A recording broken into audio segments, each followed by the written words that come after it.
with that one exception. If you are a company or a professional service provider that registers company as a normal business, then you don't have to report the address. But also the exception for the reporting company. If you are a reporting company, you don't have to report a company applicant if your company was created or registered before January 1, 2024. So only the entities that were created after January 1, 2024, those are the only ones that have to report their company applicant. If you were established before January 1, 2024, you're reporting all beneficial owners and the information about the company itself. You're not reporting any company applicant. But if you were established after January 1, 2024, you're reporting all three pieces of that information.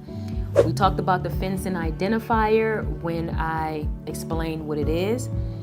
Again, we talked about it being a unique identifying number, and it can be created for the individual or the reporting company.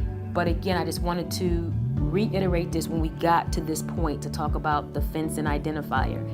You can create it for the individual or the company. However, when you create it for the individual, so say I'm a company applicant, so you're creating it for me as an individual.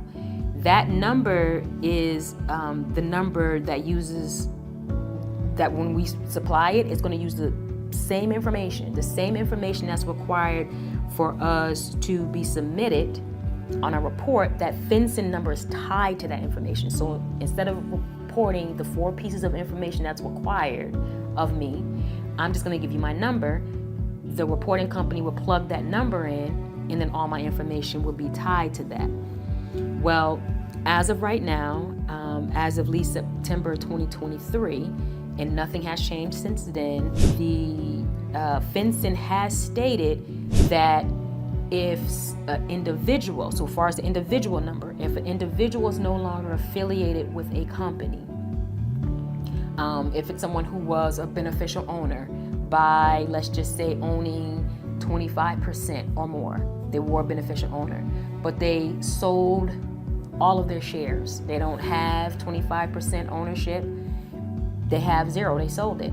They're no longer tied to that company. But if that individual created a FinCEN number, even though they're no longer tied to that company, they have to always keep that FinCEN number up to date. So if any of those 4 pieces of information change, their address, their name, if anything changed, you have to keep up with it.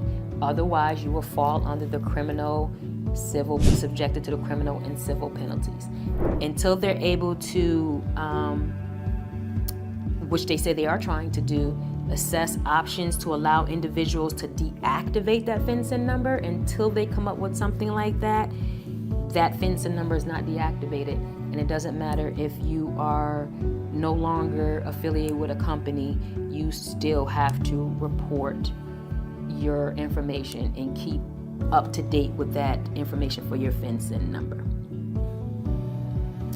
All right, so that is all the information about the Corporate Transparency Act we talked about in these 5 videos in a very summarized, layman terms way, so that you have a profound understanding of what it is, who is responsible to adhering to it, what you have to adhere to, and what happens if you do not. So I hope these 5 short videos have really helped you. Make sure you go to www.fincen.gov/BOI to file electronically. That is the full website to go to file electronically. You can go to fincen.gov and kind of peruse and click on different things to bring you to different pages. But if you want to go to just file electronically /BOI, and you can file electronically.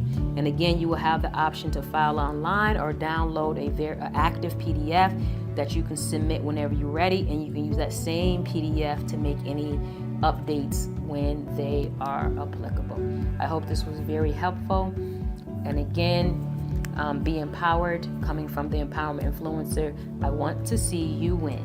And the only way to win is to understand what is required of you and to make sure that you do something with that information.